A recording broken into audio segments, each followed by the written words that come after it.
Good morning, you guys. My name's Jocelyn, pelvic floor physical therapist and owner of the Vagina Doc Physical Therapy and Wellness, and I am coming on today to Real Talk with the Vagina Doc. A little bit late because I just did a live on my private Facebook group on overcoming persistent pelvic pain, part 2. If you are not part of the group, you should join the group. It's pelvic health education for female athletes and active women. And that was I did it in that group because I did yesterday part 1, and it's just a little more private. So I wanted to foster engagement. Sometimes, doing it on a business page isn't necessarily a good environment for people to comment. They don't necessarily feel safe or whatever. So today I wanted to talk about taking steps back to take leaps forward. And the reason why I want to talk about that is so often people in rehab or in life are discouraged about setbacks and often quit or don't show up again or lose momentum because of setbacks. And I'm here to tell you that setbacks are an inevitable part of the process and actually necessary to take massive, massive leaps forward.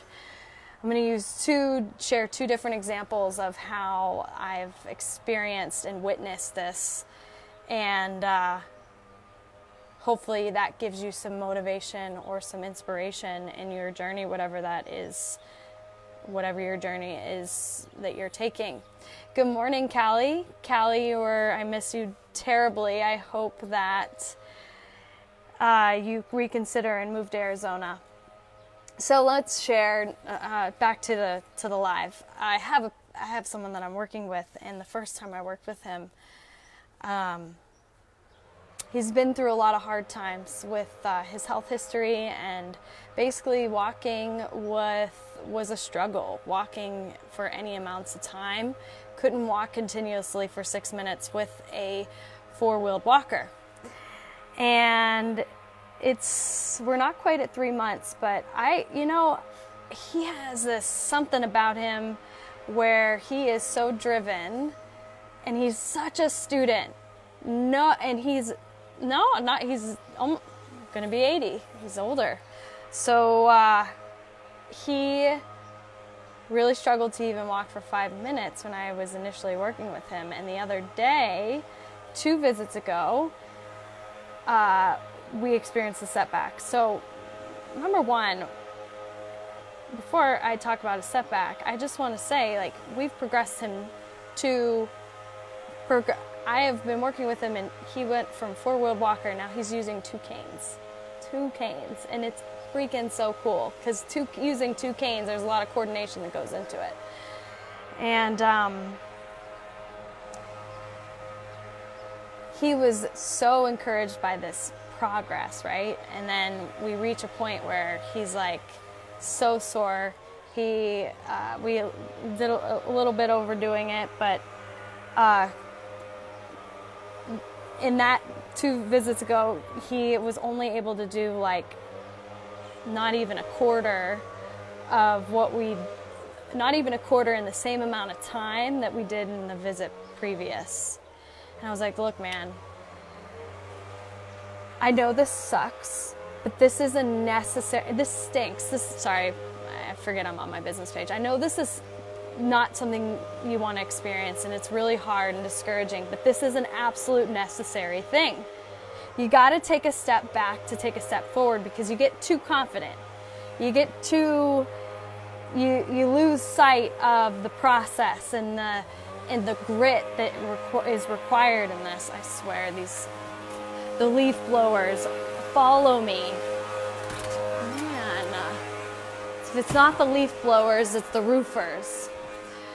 So I was like, you got to experience this in order to basically, because we get cocky. It's to remind you that you're human, and it's just, I don't know how to say, to humble yourself. And then it basically, it's a teaching point. Okay, you can't overdo it. You're not superhuman. You can't go from 0 to 10 on a 10-point scale. So he's very receptive, and I have learned more about how to be a better PT from him and probably all of my patients. And so our last visit, I was about to pee myself. It was the coolest thing. So as PTs, we identify gait patterns as like a 3-step gait pattern, a 2-step gait pattern. And basically with 2 canes, you can do cane, foot, other foot. And so that's 1, 2, 3. That's a 4-step gait pattern. He went from, our mantra at first in the early learning stages is visualize. So he watches me. He visualizes himself. Verbalize. So he states the action before he executes. And then execute. So that's visualize, verbalize, execute, or see, say, do. And then, so we went from a 4-point gait pattern to a 3-point gait pattern because one side's he has a harder time on one side. But then, yesterday, he understands that when he's ready, he doesn't have to go through, he doesn't have to verbalize. Because if he continues to do that when he doesn't need it, it disrupts his progress. So suddenly, he just started walking with a 2-point gait pattern. It was insane. Coordinating. I mean, it was unlike anything I've ever witnessed. And I didn't want to distract him yet because he's not there yet. And so I was dying inside, wanting to pee my pants, jump down, scream, run. I didn't even know what I wanted to do, but it was so exciting. And so I waited till he got back, and I love this guy. I was like, what did you think? Well, he first was like, I just was laughing in my head that you were probably peeing yourself as I was doing this. And I was like, you're right. I was just trying so hard not to just scream out of excitement. And Louis feels the energy. It was just the coolest freaking thing. And I'm like, oh my gosh, you're right. And then he talked about, he's like, I got to a point where I was like, just do it. And he did it. And not only was it a freak thing, but he did it better and better every time after. It was something clicked. And I mean, this dude was barely walking for 5 minutes with a 4-wheeled walker, lots of weight on the walker. And now he's on 2 canes, able to walk. Oh my gosh, it was so cool. So, and the biggest thing was he had what he perceived to be a setback, which it was a bit of a setback. We couldn't do a lot that visit. Do you remember this setback? And look at you now. It's, just blowing me out of the water and just reaffirming that we need to take setbacks to take steps forward. So my personal example of setbacks is when I was going through my ACL rehab. I mean, it was I took a step forward and then I was kicked back down. Humbled, look, you're not there. You cannot remember. You remember the process. I would be get my extension, and then the next day I'd be lacking 10 degrees. It was so frustrating. And then the next visit, or the 2 visits later, I got my full range, and I was able to do this or that. From a business perspective, I mean, I've taken massive setbacks, but every time I come back and I'm so much more wise or more resilient. So in summary, guys, in rehab and in life, we're all going to experience setbacks. You have 2 decisions here. You have to make a choice. So you're going to choose to learn and be humbled by the setback, or you can quit.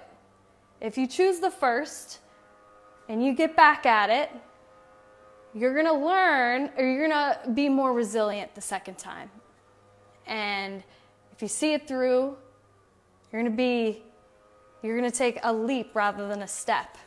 But if you quit, then that's on you. Hope you have a wonderful day. If you want to join the community, join pelvic health support or pelvic health education for female athletes, active women. Follow me on Instagram at the.vaginadoc. If you want to talk to me, you can fill out a form on my website, www.thevaginapt.com, and doing mobile visits, doing virtual consults. Would love to help you out. Would love to chat. Thanks for watching, and until next time on Real Talk with the Vagina Doc.